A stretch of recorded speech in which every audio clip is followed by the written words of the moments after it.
more than just bricks and mortar. Disasters can strike with sudden and immense force. A powerful hurricane can lash a coastline.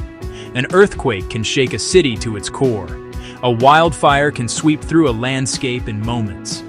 These events break the systems we rely on every single day. They can damage roads, sever power lines, and contaminate water supplies. This disruption causes great hardship for families and entire communities. Disaster-resilient infrastructure is our answer to this challenge. It is a promise we make to ourselves and to future generations. The core idea is to build systems that can withstand shocks and stresses, keeping people safe and helping towns recover with speed and dignity. What exactly do we mean by disaster-resilient infrastructure? Think of it as the strong backbone of a community. Roads, bridges, power grids, water pipes, and buildings designed with purpose. The ultimate goal is simple: keep essential services running during crisis, or restore them quickly afterward. Understanding the ground beneath our feet, designing for hazards. Effective design always begins with a deep understanding of the risks. A city cannot protect itself from threats it does not fully comprehend. Therefore, the first step is to study the specific hazards a region faces. This means creating detailed maps and models. These maps show us exactly where the dangers lie. Floodplains that swell when rivers rise. Fault lines that can rupture in an earthquake. Wildland areas where fires are most likely to start and spread. With this knowledge, engineers, architects, and planners can make informed, intelligent choices. They can design infrastructure tailored to withstand the most powerful local forces. Near storm surges, elevate the roadbed. Design larger culverts and drainage to move water fast. In seismic regions, base isolation lets the ground move while the building stays relatively still. These are real-world solutions that save lives and prevent catastrophic failures. Clear, simple building codes are among our most powerful tools. Codes set safety standards, and they must be enforced. Strengthen older buildings, braces, anchors, flexible pipes. The arteries of a city. Roads and bridges carry us to work, to school, to home. They deliver food, medicine, and essential supplies.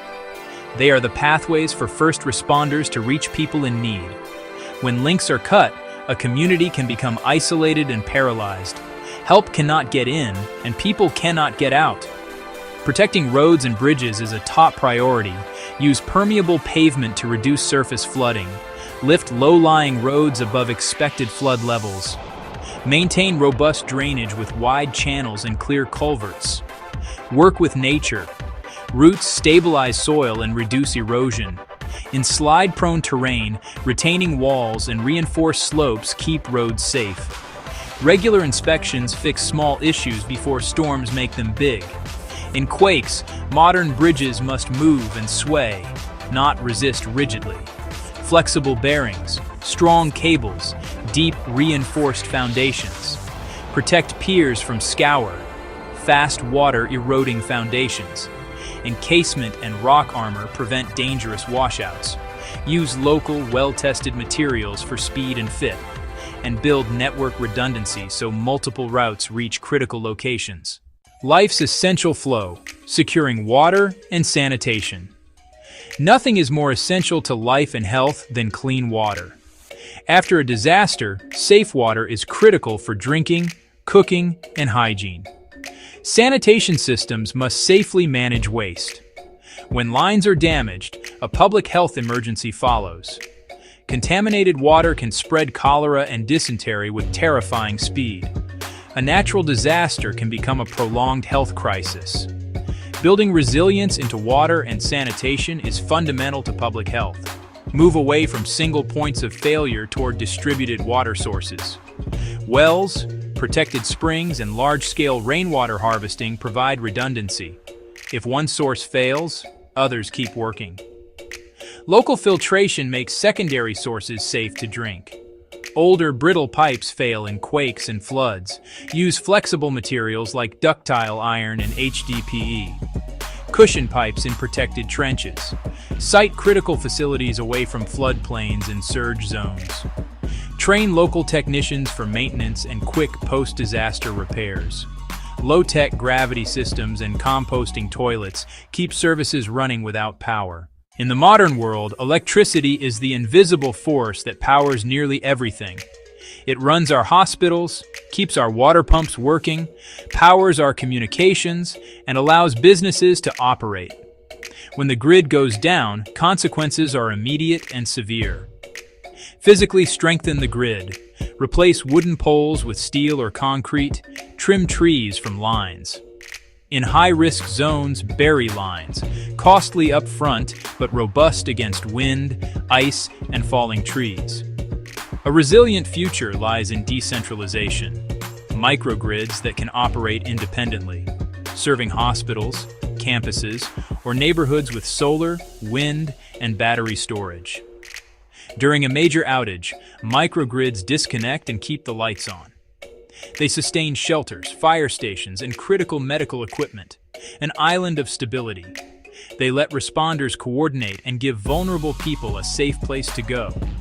As costs fall, microgrids scale from rural towns to dense urban districts. Backup is non-negotiable. Prioritize solar plus batteries over fuel-dependent generators. Few moving parts, no fuel, reliable, low maintenance, and cleaner for the environment. Investing in resilient, decentralized, renewable energy builds a future where the lights stay on, no matter the storm. For most people, home is the ultimate sanctuary. A well-built home can be the difference between life and death. Resilient housing protects against specific threats without complex technology. In hurricane regions, high-wind shingles, metal clips tying roof to walls, impact-resistant windows or shutters. In flood zones, elevate living spaces above rising waters. Use flood-resistant materials where water may reach. In wildfire zones, create defensible space and use non-combustible roofing and siding. Upgrade millions of vulnerable homes, bolt frames to foundations, add plywood sheathing, install flood vents. Many retrofits are achievable by trained contractors or skilled homeowners. Local programs, loans, grants, and hands-on workshops empower residents. A community of slightly stronger homes weathers storms and recovers faster. Working with nature can provide better, more sustainable protection. Green infrastructure. Healthy wetlands, mangrove forests, and coral reefs absorb storm energy before it reaches communities. Protecting and restoring these systems reduces risk cost-effectively and supports wildlife. Inland, slow water and let it soak in. Parks, rain gardens, permeable paving, and trees. Benefits extend beyond floods. Cooler streets, cleaner water, recreation, even carbon sequestration. Blend built and natural systems. A flood wall paired with a park designed to safely flood. By embracing nature, cities become safer, healthier, and more beautiful. Resilient infrastructure is more than steel and concrete. It is also about people. Awareness is key. Understand risks, flooding, earthquakes, wildfires. Governments must communicate clearly via meetings, sites, and maps. Every family and community needs a disaster plan, routes, meeting places, and backup communications. Practice often and build redundant warning systems. Local volunteers are invaluable, trained to help before responders arrive. Neighbors helping neighbors speeds recovery. Equip hubs, schools, libraries, religious centers, with backup power and essential supplies. These become places for information, shelter, and support. In 2007, Greensburg, Kansas was nearly wiped off the map by a massive tornado. 95% of buildings were destroyed. Schools, the hospital, nearly every home. Instead of leaving or rebuilding the same, they chose stronger and greener. They required new city buildings to meet LEED Platinum. Schools, hospital, and city hall focused on resilience. Wind and solar power, geothermal systems, and rainwater harvesting became standard. Homes were rebuilt with efficiency, better insulation, high-performance windows, efficient appliances. Resilient power lowered outages and utility bills. Greensburg was reborn, stronger and forward-thinking, a story of hope. Disasters will happen. We cannot stop storms or quakes, but we are not helpless. We can build roads that withstand floods, homes that resist winds, power that stays on, and communities that work together.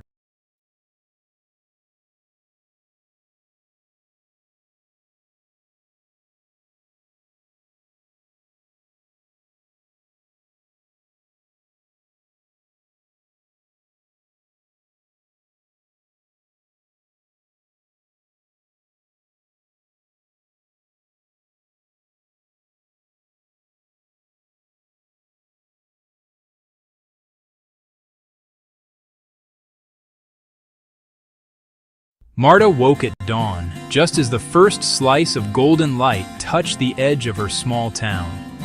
Her home is a simple, humble structure with just 2 rooms that hold the entirety of her family's world. She lives in a community on the outskirts of a bustling city, a place where many families like hers have built their lives. For years, they shared a single water tap at the end of the dusty street, and the children played in a small, patchy garden everyone tended together. For so long, this street felt quiet and forgotten, a place of silent struggle. The houses were old, their walls weary from time, and the roads turned to mud in the rain. People constantly worried about the next big storm, the risk of a fire, and the quiet fear of an uncertain future. Then, one day, something shifted. A new rule came into effect, a quiet but powerful change from local government. This plan wasn't just about buildings, it was about people. It helped families access small, manageable loans and secure land rights in writing for the first time. The town followed up with new drains to manage seasonal floods, and a colorful playground soon filled with laughter. Teachers began making regular visits, bringing books and opportunity right to their door. For Marta, a profound sense of calm arrived, a feeling she hadn't realized was missing. She could finally afford to fix the persistent leak, a worry in every rainy season. With secure land, she planted trees, their roots deepening like her family's place in the community.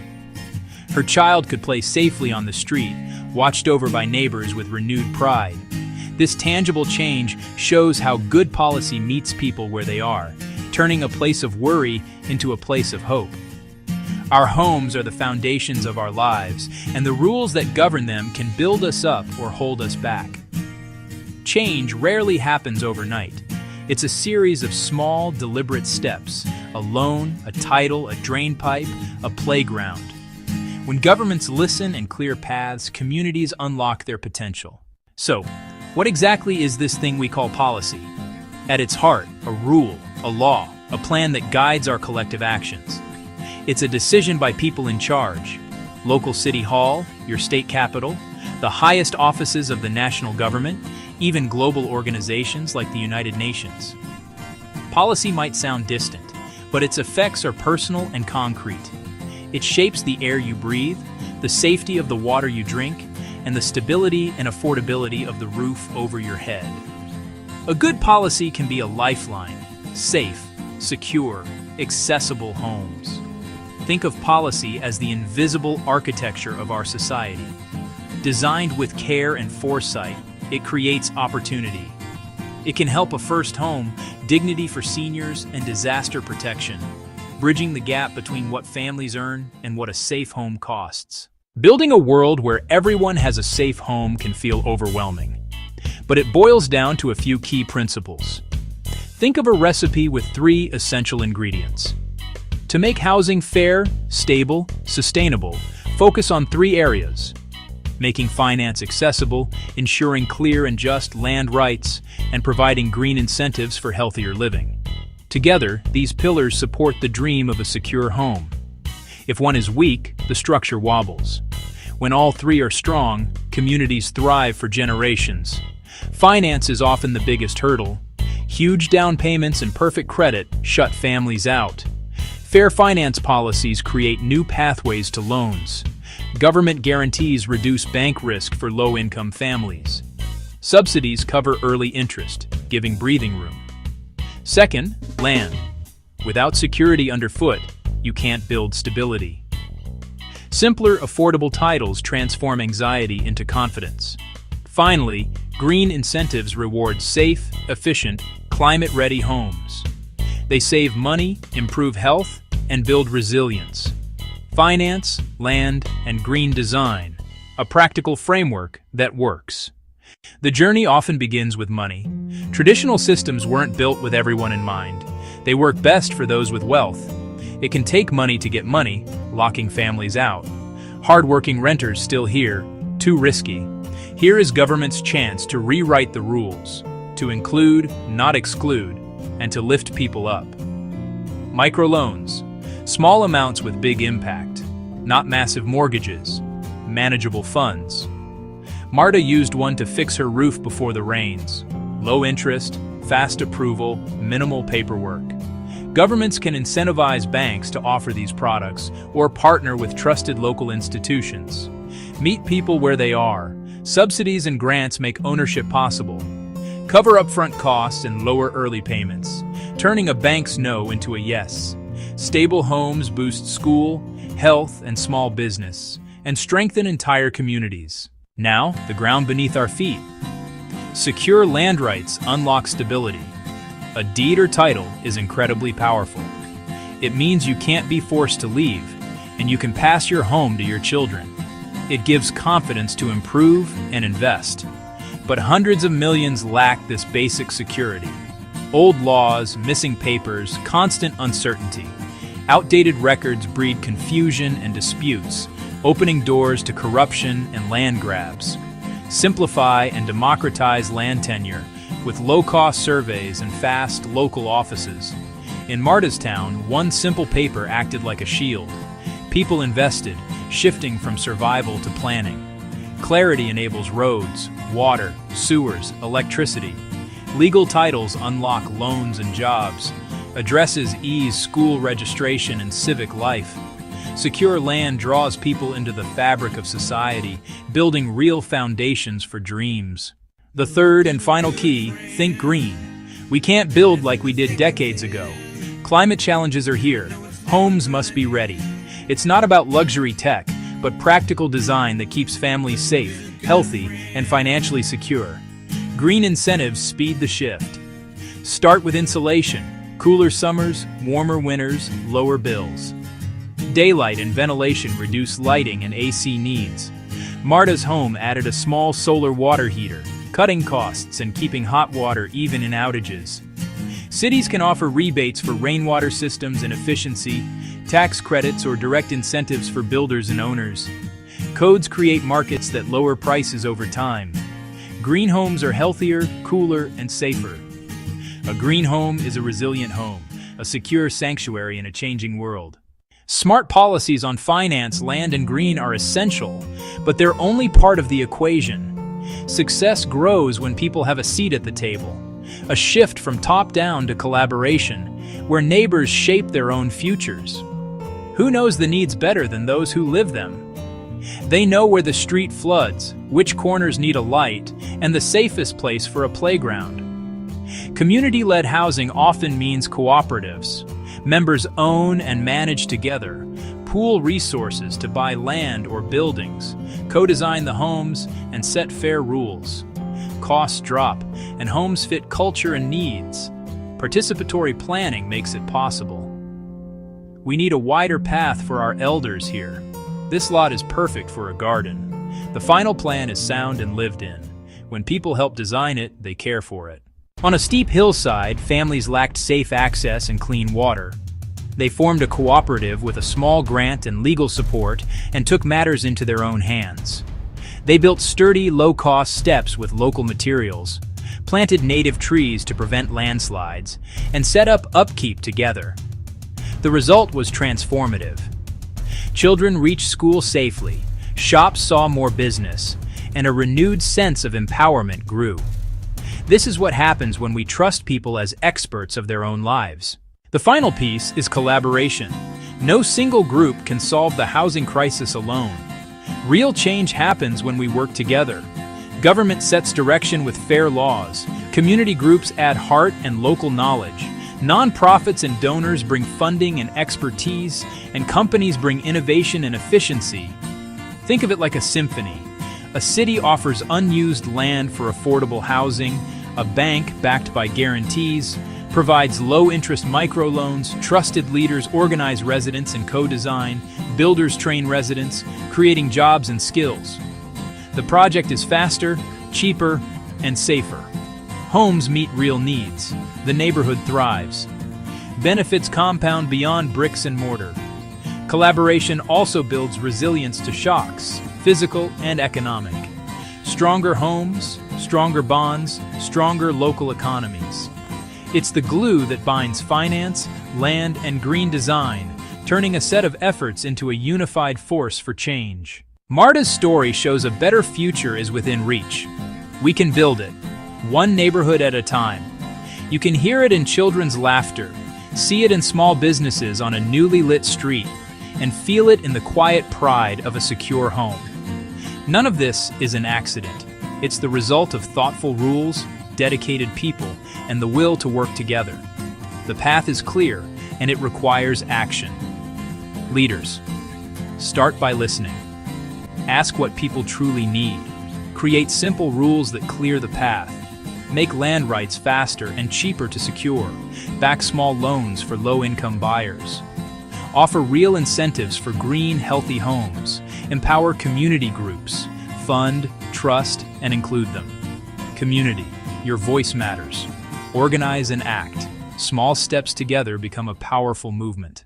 Global partners, be connectors and amplifiers. Fund small, high-impact ideas. Spread what works so others can learn. Help craft simple, effective policies. Focus on families and long-term resilience. We already have a blueprint, the Sustainable Development Goals. A world without poverty, with safe, resilient, affordable homes. We have the tools, we have the knowledge, and we have examples of what works. We can bring policy down to the people, turn plans into clean water and safe roofs, and into healthy homes. A home is more than bricks and mortar. It's the start of love, hope, and dreams. It is the foundation of our lives. Together, we can make safe homes real for everyone.